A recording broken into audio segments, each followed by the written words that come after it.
Nashukuru sana wapendwa kukusanyika tena jioni ya leo ndani ya hekalu la Bwana. Tunashukuru kwa wote ambao wamepata nafasi ya kutenga huu muda kuja kusikia ukumbusho katika yale mambo mbalimbali ambayo Mungu anapenda tuendelee kukumbuka. Na jioni ya leo somo letu itaenda kwa teme ya nguvu ya ukimya. Nguvu ya ukimya. Kwa wale ambao tunaandika ni nguvu ya ukimya. Bwana Yesu asifiwe. Amen. Asante sana. Sasa tunataka tuzungumze kuhusu nguvu na thamani, umuhimu wa kukaa kimya katika maisha. Tunaishi katika mazingira ambayo kulingana na yale ambayo yanaendelea, kulingana na yale ambayo yanatokea, tunakuwa tunalazimika kuzungumza. Tunakuwa tunalazimika kulalamika. Tunakuwa tunalazimika kulaumu, kutoa sauti, kuonyesha kile ambacho kimejiri ndani ya mioyo yetu. Ndio mazingira ambayo tunayaishi. Na ni kweli kuongea ni kuzuri. Kuongea ni kuonyesha kile ambacho kinajiri ndani ya moyo wetu baada ya kitu fulani kutokea, baada ya kukwazwa na kitu fulani, baada ya kitu fulani kutokwenda sawa au kitu fulani kwenda sawa, baada ya mume wako au mke wako kufanya kitu ambacho ni tofauti, kazini kwenu baada ya bosi kutokufanya kitu ambacho ni sawa, mfanyakazi mwenzako kutokufanya kitu ambacho nafikiria kwamba ni sawa. Tunalazimika kutoa sauti na kujulisha watu wengine au kujulisha ulimwengu ni kitu gani ambacho kilijiri ndani ya moyo wetu. Bwana Yesu asifiwe. Amen. Kwa hiyo kuongea ni muhimu sana sana. Lakini licha ya kuwa na mazumuni mazuri, tunaita good intention, licha ya kuwa na mazumuni mazuri ya kupenda kuongea kile ambacho kilijiri ndani ya mioyo yetu au kile ambacho tunakifikiria, bado maneno ambayo tunayatumia yanaweza kuleta shida, na kuna mara yanaweza kuleta shida hata kubwa zaidi ya ile ambayo tulipenda kuipiganisha. Kuna tatizo ambalo lilitokea na ukaona kwamba umeonewa, ukapenda kuweka ukweli wazi, ukapenda kujitetea, ukapenda kuonyesha ustahili wa mambo mbalimbali. Lakini kwa kufungua tu mdomo wako kupenda kuongea, kulalamika, kulaumu, kuonyesha ni kitu gani ambacho kilikuumiza, wanadamu bado wanaweza kutafsiri maneno yako vibaya, na hivyo maneno yako yakaleta tatizo kubwa zaidi hata ya ile ambayo ulipenda kuipiganisha. Bwana Yesu asifiwe. Amen. Kwa hiyo tunakuta kwamba hatuko safe sana tunapoongea. Kuna mara ni vizuri hata kukaa kimya. Na hapo ndo tunataka tujifunze kuhusu nguvu za ukimya katika maisha yetu. Kuna wakati sisi Wakristo hatutakiwi kufungua midomo yetu na kuongea. Tulionewa, tulitendewa mabaya, tuliona kile na kile. Kuna wakati mbalimbali ambayo ukimya unahitajika, kwa sababu ukimya una nguvu ndani mwake. Tunapoongea kuna madhara ambayo yanaweza kutokea, si tu kwa maisha yetu, lakini kwa mambo mengine mbalimbali ambayo tumesimama ndani. Kuna kitu unaweza ukakizungumza kikaweka kanisa mzima ndani ya shida. Kuna kitu kidogo tu unaweza ukakizungumza kikaweka community nzima ndani ya shida. Kuna mtu mmoja aliweza kuzungumza sehemu fulani, Wabembe wote wakasemekana kwamba Wabembe ni wajinga na si watu ambao wanajitambua. Wanaweza sifiwe. Amen. Kwa sababu ya mtu mmoja. Kwa hiyo maongezi, kile ambacho unapofungua mdomo wako kuongea ni muda hatari sana, lakini tutaona huko mwisho wa somo letu kwamba kuongea ni muhimu. Kuongea ni muhimu. Sasa nataka tujifunze kuhusu nguvu za ukimya. Ukimya. Je, ukimya una umuhimu? Au ukimya una nguvu katika maisha yetu? Je, ni muhimu kukaa kimya hata tunapoonewa, tunapofanyiwa mabaya?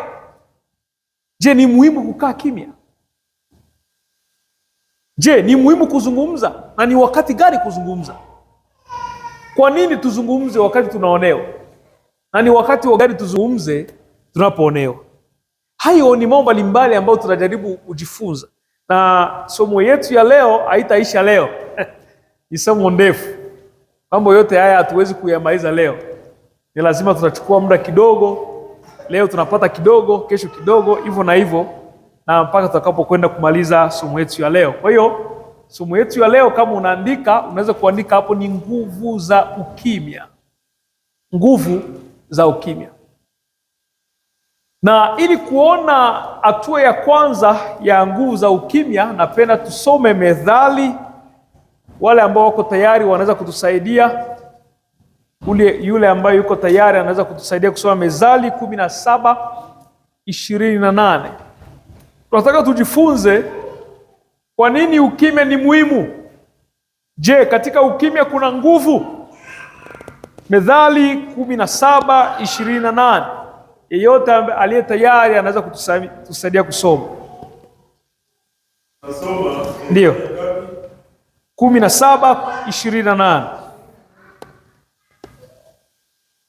Tunasoma Methali 17:28. Nasoma kwa kibembe.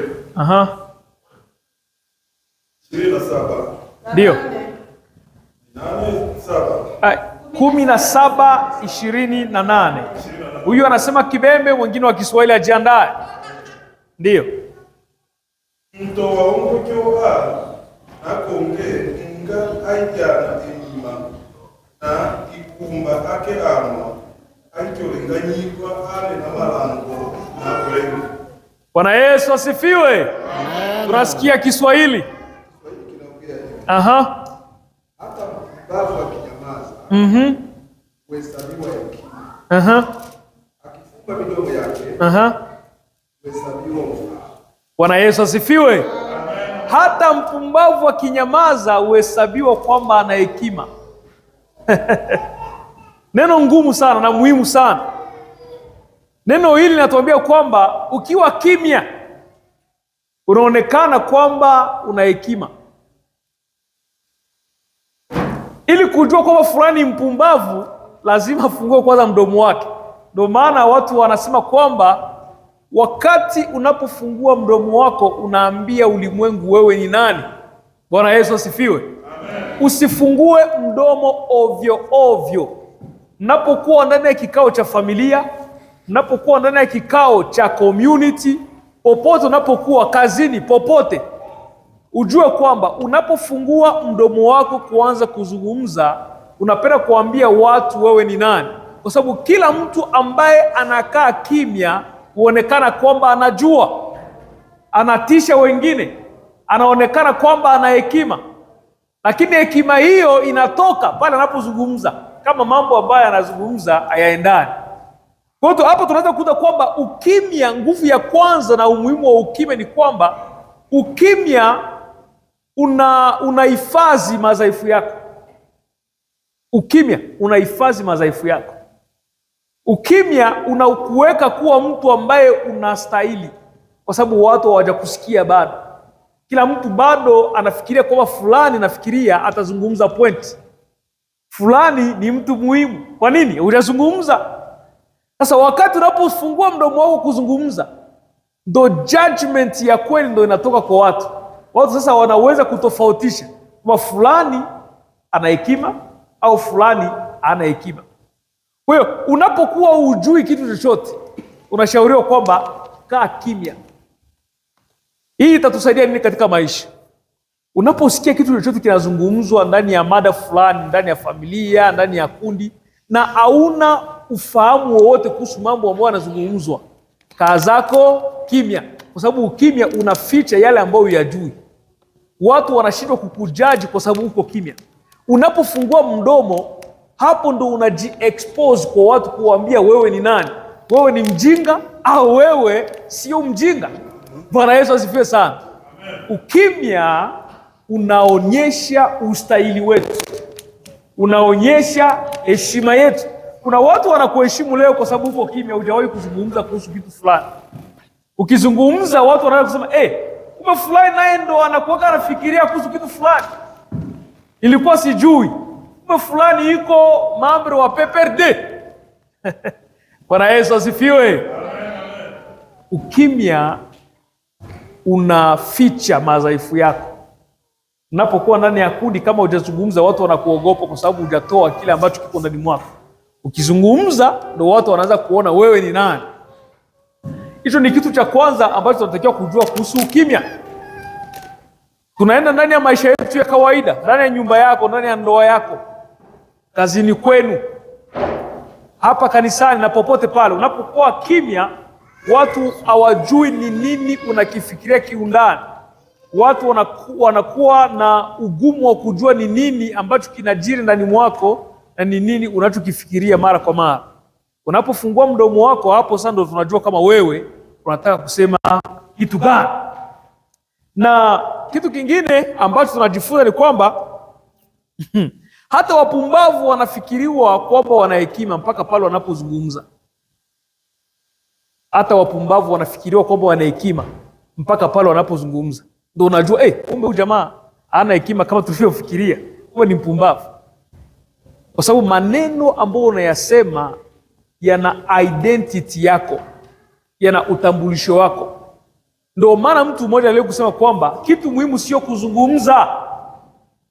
Kitu muhimu ni vile unavyozungumza. Unaweza kuwa leo umekasirika, umekasirishwa na kitu fulani, haujafurahishwa na kitu fulani. Kitu muhimu sio tu kuzungumza. Kitu muhimu ni kuangalia namna unayozungumza. Hiyo itakusaidia sana. Kwa hiyo tunaweza ukimya. Ukimya una umuhimu sana. Na kitu cha pili ambacho kinadhihirisha umuhimu, nguvu za hekima ni kwamba hekima ina nani? Ukimya unatusaidia kuepuka dhambi na ugomvi. Unaweza kuandika sehemu, ukimya unatusaidia kuepuka dhambi na ugomvi. Tunaweza kusoma Methali 10 na mstari wa 19. Methali 10 na mstari wa 19. Hekima inatusaidia kuepuka dhambi na ugomvi. Methali 10 na 19. Nasoma tena kwa Kibebe. Ndio. 10:19. Kuitenda magambo manga tamwikyo ombwa ibabube. Eta uye wikyo chibela itenda aitueta yasona. Bwana Yesu asifiwe. Bwana Yesu asifiwe tena. Tunasoma kwa Kiswahili. Katika wingi wa maneno dhambi hukio. Unaweza kurudilia mama, uko sawa? Uko sawa.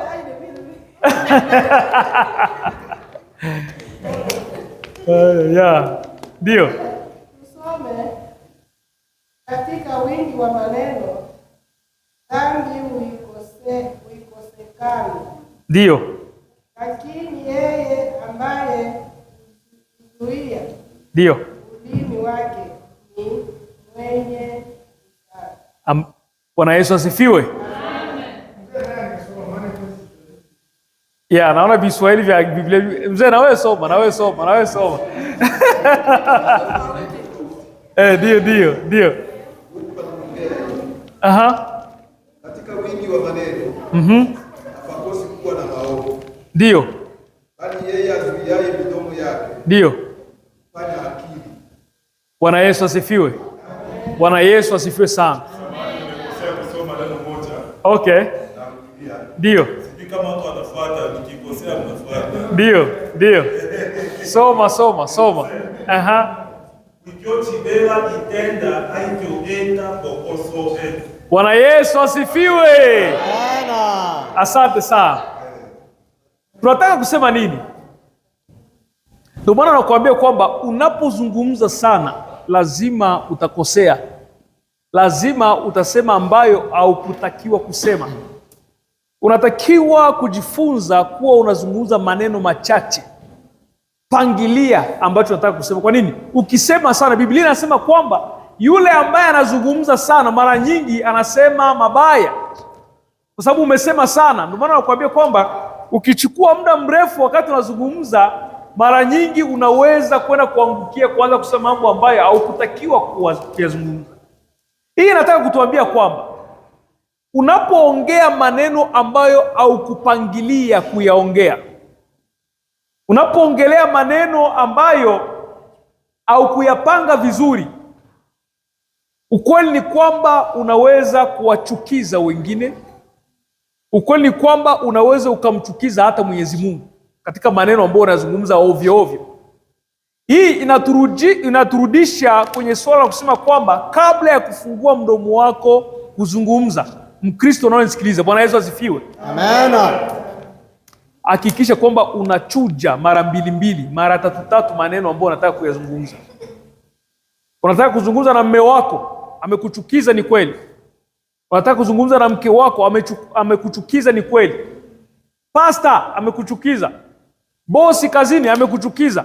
Unataka kuzungumza naye, rudilia mara mbili maneno yako ndani mwako, ili kwamba kile ambacho utakizungumza kisiende kumchukiza yule mtu au kisimchukize Mungu wako. Na kama kile ambacho utakizungumza kitamchukiza Mungu au kitamchukiza ndugu yako, ni bora unakaa kimya. Amen. Bora usizungumze. Nafikiria hiyo ni chapter ambayo itakuja wiki inayokuja, ambayo tutaonyesha ni wakati gani unatakiwa kuzungumza na wakati gani unatakiwa kukaa kimya kama Mkristo, ili usiweze kumchukiza Mungu na usichukize wengine. Kwa sababu tunakuta kwamba Biblia inasema kwamba hapa kwamba unapozungumza sana unakuwa na chance kubwa, nafasi inakuwa ni kubwa ya kukosea katika mazungumzo ambayo unayafanya. Kwa kila kitu unatakiwa kukifanya kwa mpango, uwe intentional. Nataka nizungumze hili, sipendi kumuumiza mtu mwingine. Hiyo ni muhimu sana sana. Kwa hiyo tunaona kwamba ukimya unatusaidia kuepuka dhambi na ugomvi na watu wengine. Unapokaa kimya unakuwa unaepuka dhambi na ugomvi na watu wengine, lakini pia ukimya unatuonyesha kwamba tunajisimamia. Hapa ili tuelewane vizuri, tutoe mifano ambayo tunaipitia katika maisha yetu. Mme wako au mke wako, bosi wako kazini, au mtu yeyote anaweza kukukwaza muda wote. Ukimya unatuonyesha kwamba wewe una self control, una uwezo wa kujikontrol wewe mwenyewe. Ukimya unatuonyesha kwamba una uwezo wa kujisimamia, kusimamia hisia zako wewe mwenyewe. Kwa sababu unapokwazwa njiani, mfano mme wako, mke wako au mtu yeyote anapokukwaza, unapokosa kuzungumza maneno mabaya kutokana na kile kitendo ambacho alikufanyia, tunakuqualify, tunakuconsider, tunakuona kama mtu ambaye una uwezo wa kujisimamia. Kwa sababu mara nyingi tunapokwazwa tunajisikia kuongea. Tunapokwazwa tunajisikia kuzungumza, kuonyesha watu wengine kile ambacho kilijiri ndani ya mioyo yetu. Lakini Biblia inatuambia kwamba unapokaa kimya wakati ulikwazwa ni alama ya kujisimamia, self control, self discipline. Bwana Yesu asifiwe sana. Amen. Kwa hiyo sisi kama Wakristo, ili kuonyesha watu wengine kwamba sisi sio watu wa kawaida, tuna uwezo wa kujisimamia, ni lazima tuwe tunakaa kimya kwa wakati mbalimbali ambao tumekwazwa na watu wengine. Ni vizuri sana, ni muhimu sana. Na tukisoma James ni nani? Ni Yohana? Yakobo. Tusome Yakobo 3, sura ya 3 mstari wa 5 mpaka wa 6. Tuone ukimya unatusaidia nini? Ukimya unatusaidia nini? Kitu cha 3 ambacho ukimya unatusaidia. Kama mnavyojua, tunakuwa haraka kidogo, hatuchukui muda mwingi, sababu tunajua kwamba hii ni series inaenda wiki 2 au 3 hivi. Ndio, tuna Yakobo sura ya 3 mstari wa 5 mpaka wa 6. Tunaanza kwanza na Kibembe, akimaliza tunaenda na Kiswahili. Watu hawapendi kuelewa Kiswahili ya mama. Mama, Kiswahili chako kikoje? Biblia yako ikoje huko? Ndio. Sawa sawa. Yakobo 3, 5, 3 mpaka 6. Tutobe amikochi panwa afarasi olumbaka chito nyemye na tobashe kombola ya ose tuabunda ole ile mato ma yola ole ile mato bani ole ile mato mana antu uba pampulu ile amale mchindekwa na miaka amale mchindekwa na miaka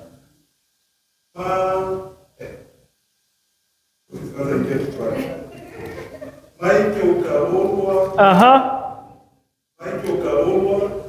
na ibando ya niya manga na ya ose Pakunda anya alongwe. Olami nalo longe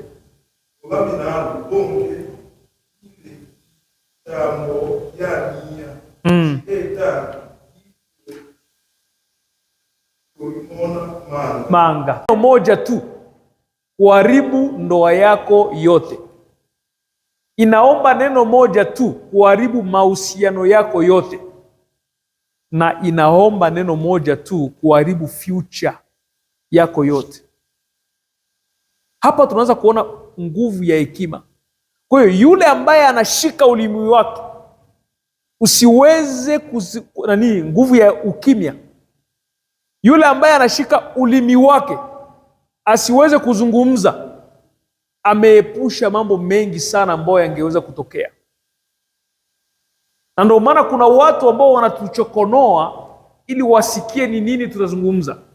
Unapozungumza tu anashikia hapo hapo, na hapo hapo unaanza kuharibu mahusiano yako, unaharibu maisha yako, unaharibu kazi yako, na unaharibu chochote ambacho uko ndani.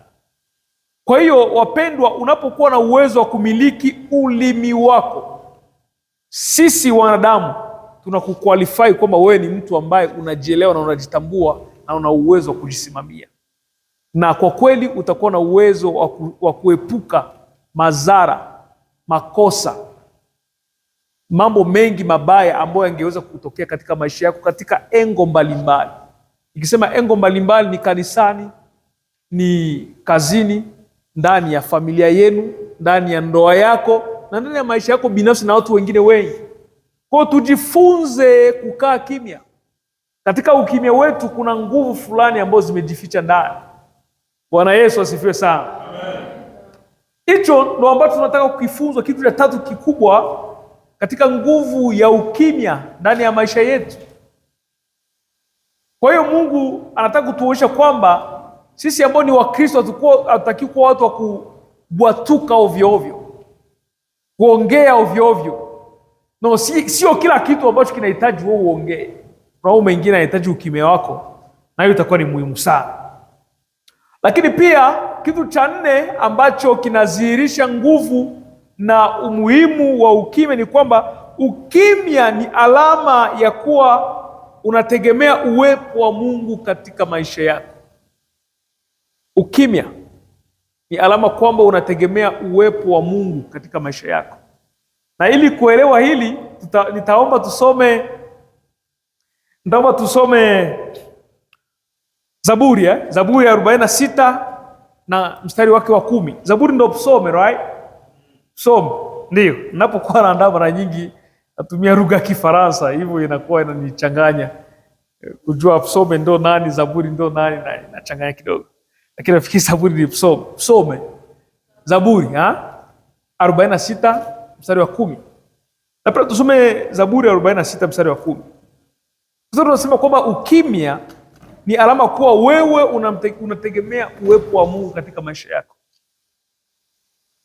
Unapokaa kimya, unapokuwa hautetereki, umetulia, ni alama kwamba unajua kwamba Mungu yupo katika maisha yako na ataweza kukusaidia. Kuna mambo mengi ambayo tunayapitia katika maisha, tunakuwa hatutetereki, tunakaa kimya kwa sababu tunajua kwamba kuna msaada ambao unakuja.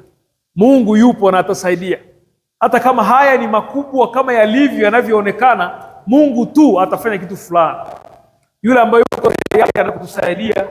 Soma Zaburi 46 na mstari wake wa 10. Nasoma tena kwa Biblia. Ndio. Amotenda le Eliel ibanga. Na umanye nibo imene abecha foshi wa byongo byose. Nibo msoshi wa isi yose. Amena. Bwana Yesu asifiwe. Amen. Asante sana. Tunaenda kwa Kiswahili.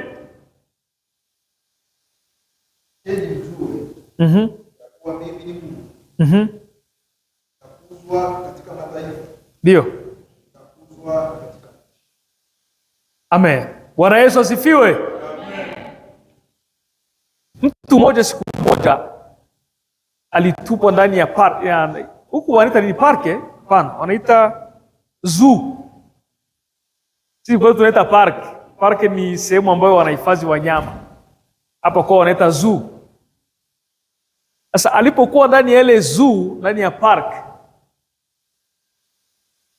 alikuwa na matumaini kwamba kuna msaada ambao unakuja kumwokoa.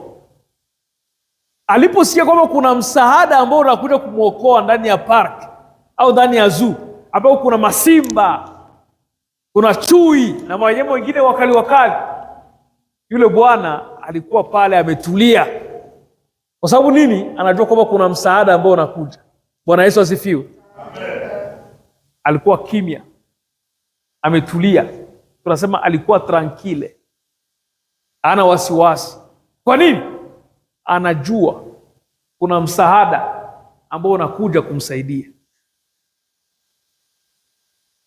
Lakini unapotupwa ndani ya ile parki ile na unajua kwamba hakuna msaada wowote ambao unakuja kukusaidia, unafanya nguvu zote ili kujiokoa. Yawezekana kwamba wewe sio mkimbiaji wa marathon mzee, na miaka yako yote utajua namna ya kutoka ndani ya parki kuruka visiki ambavyo usingeruka ili kujitoa ndani. Kwa nini? Hauna matumaini kwamba kuna msaada ambao unakuja. Unapojua kwamba nimeanguka hapa, simba yuko hapa, chui yuko hapa, na hakuna mtu ambaye anakuja kunisaidia, inakuwa ni soft kipe. Ni wewe mwenyewe unajijua huko. Kwa hiyo hapa hakuna kitu aseme mimi niko mzee, unajua niko na mimba. Unatakiwa upambane ili utoke, kwa sababu hakuna msaada ambao unakuja. Bwana Yesu asifiwe. Amen. Lakini tunataka kuambia kwamba unapojua kwamba Mungu yuko on control of your life, Mungu anasimamia maisha yako, hata unapopita ndani ya zuruba, hata unapopita ndani ya matatizo, wakati ambao unashindwa kujielewa. Kuna wakati unashindwa kuelewa, unafikiri kwamba nafikiri ndoa yangu inaisha, nafikiri kazi inaisha, nafikiri kwamba niko ndani ya matatizo mengi sana. Unapokumbuka kwamba Mungu anakusimamia, unakuwa pia hauna wasiwasi, unakuwa pia ndani ya utulivu. Unajua ni kweli niko ndani ya shida, ni kweli niko ndani ya mateso sasa hivi, lakini naamini kwamba Mungu yuko pamoja nami, naamini kwamba Mungu atanisaidia katika hili. Kwa hiyo tunakuta kwamba ni kweli unapitia shida, lakini uko mkimya. Ndio watu wengine wanaweza kukashangaa, afu fulani mbona ulete tu ikiwa mwetania tatizo fulani, wewe nile sawa niki ndipo abecha amubatirichai abe chamu tu. Bwana Yesu asifiwe. Kwa hiyo watu ambao wanamwamini Mungu, ukimya wako unapokuwa na ustawi ndani ya matatizo ni alama kwamba unamwamini Mungu katika maisha yako. Ni alama kwamba unaamini kwamba Mungu anakuja tu. Nyinyi hamuoni, lakini mimi kuna kitu ambacho ninakiamini ambacho nyinyi hamukioni. Mungu anakuja. Kwa hiyo ukimya wako katika maisha unadhihirisha kwamba wewe unaelewa kwamba Mungu yupo na atakuja kukusaidia. Watu wengine hawaelewi, lakini wewe unaelewa kwamba Mungu anakuja, ndio maana uko kimya. Bwana Yesu asifiwe sana. Amen. Kwa hiyo yule bwana ambaye yuko ndani ya park, yuko ndani ya zoo ambao kuna wanyama wakali, ni mkimya pale, ametulia. Nini anajitegemea? Anajitegemea kwamba muda ni muda, rescue team itafika, ndio maana ametulia. Lakini unapokuwa ndani ya ile zoo, au juu kama kuna mtu yeyote anakuja kukusaidia, hapo ni sobe kipe. Hakuna sasa niko na mimba, niko na miaka 90, niko hivi, niko pastor. Hapo ni kukimbia na kujua utatokaje. Hapo hakuna Bwana Yesu asifiwe sana. Amen. Kwa hiyo mtu ambaye anajua uwepo wa Mungu katika maisha yake, tutamuona tu kwa lichi ya kuwa anapitia mambo makubwa, mabaya, zoruba zinakuja, tunamuona bado ni mkimya, bado yeye anaendelea kutuliza wengine, bado anaendelea kuwapa wengine moyo. Na hii tutaikuta katika Mathayo. Tusome kwanza Mathayo. Tusome Mathayo 27.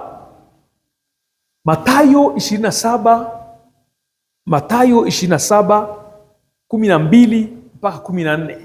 Tuone kitu ambacho Yesu alikifanya wakati zoruba ilikuwa ni kali.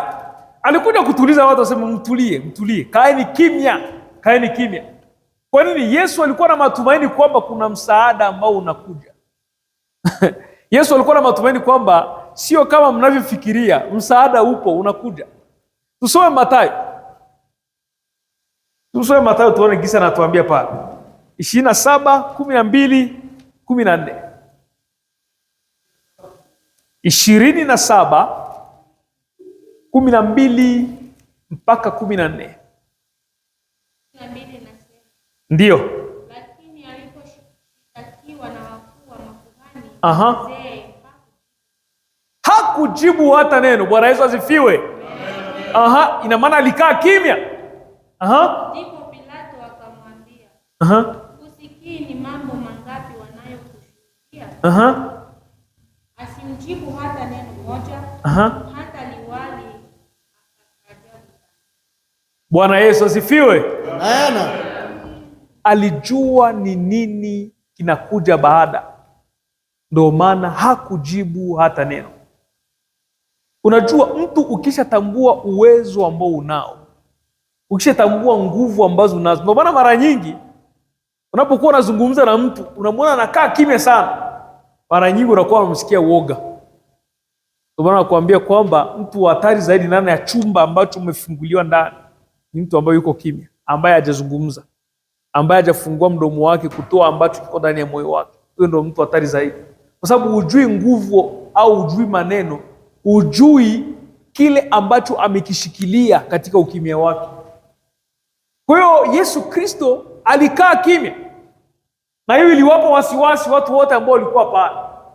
Kwa nini? Hawakujua ni nguvu gani ambazo walikuwa wanazishikilia. Lakini pia mtu ambaye yuko kimya ni mtu ambaye bado ana nafasi ya kuharibu mambo mengi sana. Hatujui, hatuwezi kupredict, hatuwezi kutabiri kitu ambacho atakifanya, kwa sababu bado yuko kimya, hajazungumza. Ni mtu hatari zaidi. Bwana Yesu asifiwe sana. Ukimya, ukimya, ukimya. Tunaonyesha nguvu ya ukimya katika maisha yetu. Na ili kumalizia, kama tumefanya saa yetu haipo hapa, dakika chache sana, vizuri sana.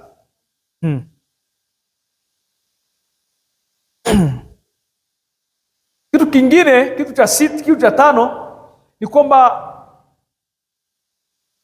unapokaa kimya popote pale, ndani ya kikao, ndani ya mazungumzo mbalimbali, inakusaidia kuchunguza ni kitu gani utakiongea, ni kitu gani utaweza pia kukizungumza, ni msaada gani, ni mchango gani ambao utautoa. Ukimya. Na hii ndio maana unaona viongozi wengi wanashauriwa kwamba kiongozi unatakiwa kuongea mtu wa mwisho, waache wengine wote wazungumze, ili kwamba uwasikilize wote na ujenge hoja ya kuzungumza. Kwa hiyo katika ukimya kuna nguvu katika mazungumzo ambayo tutayatoa pia. Ndio maana tunatakiwa kukaa kimya. Utakiwa kuongea anyhow, tunasema anyhow, kuongea ovyo ovyo. Unatakiwa kuongea somehow. Unatakiwa kuongea baada ya kujipanga kuongea. Kwa hiyo ukimya unatusaidia kuzungumza baada ya kusikiliza wengine wazungumza, ili kujenga hoja ambayo itasaidia zaidi. Katika vikao vya familia, katika vikao sehemu zote ambazo tunakuwa, usiwe tu wa kwanza kukurupuka unaanza kuongea. Ni vizuri unasikiliza wengine wanazungumza nini, baadaye na wewe unatoa nafasi ya kuzungumza. Huyu tutamuita nani huyu? Ecclesiastes. Ecclesiastes ndio nani? Mhubiri. Bwana Yesu asifiwe. Bwana Yesu asifiwe tena. Amen. Ndio. Tunasoma Mhubiri. Tunasoma wana. Tunasoma Mhubiri 3:7. Tunasoma Mhubiri 3:7. Tuone kwamba ukimya unasaidia kuchunguza kabla ya kuzungumza. Chunguza. Ndio, Mhubiri 3:7. Wakati wa kurarua na wakati wa kushona, wakati wa kunyamaza. Bwana Yesu asifiwe. Amen. Bwana Yesu asifiwe tena. Amen. Ulianza wakati wa kurarua? Okay. Hiyo kurarua hiyo tutajiuliza baadaye. Soma kwanza Biblia nyingine. Biblia zinakuwa tu. Tusome kwanza Kibembe pia. Kurarua. Isanuna. Aha. Okay, Bwana Yesu asifiwe. Bwana Yesu asifiwe tena. Nataka wakati wa kurarua ikianga isanuna, ikianga isanuna. Inaona kuna muda wa kusambua mambo. Na kuna muda wa kuacha mambo kama yalivyo, kwanza wasikilize watu. Hii inatupatia hekima, wapendwa. Kazini unapokuwa, Mama Izai, sikiza kama anazungumza, msikilize kwanza. Unapozungumza unajenga hoja. Unamsikiliza shida yake ni nini? Kumbe mtu anateswa na hiki. Kumbe kama sikuosha masahani, kumbe hiki ndo kinajiri ndani mwake. Kwa hiyo wakati unakaa kimya, unapata nafasi ya kumsikiliza mwingine na kumuelewa. Na wewe unajenga hoja, na katika kujenga hoja unajua kwamba kumbe mimi sina sheria. Huyu bwana ana sheria ambayo anazungumza ni ya kweli, tofauti na yale ambayo mimi nilikuwa ninayafikiria. Kwa hiyo kusikiliza ni muhimu. Kusikiliza ina maana tuko kimya. Na hapo tunajenga hoja ili kujibu kile kitu ambacho kinaendelea katika maisha yetu. Na sio maisha tu ya kazini, sio maisha tu ya ndoa, ni maisha ndani ya kundi, ni maisha yako binafsi, ni maisha sehemu zote ambazo tunakuwa. Ndio hizi formula ambazo tunaendelea kupana hapa. Bwana Yesu asifiwe sana. Amen. Ndio, na ili kumalizia somo yetu kwa siku ya leo,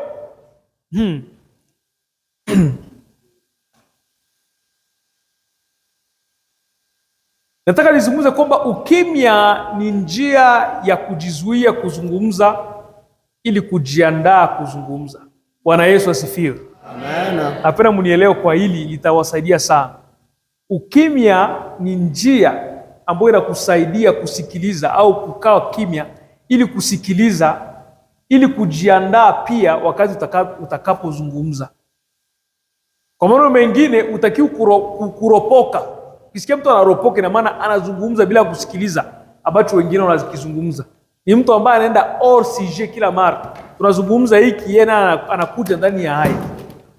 Ukimya unakusaidia kujiandaa ili kuzungumza mambo ambayo yataleta tija.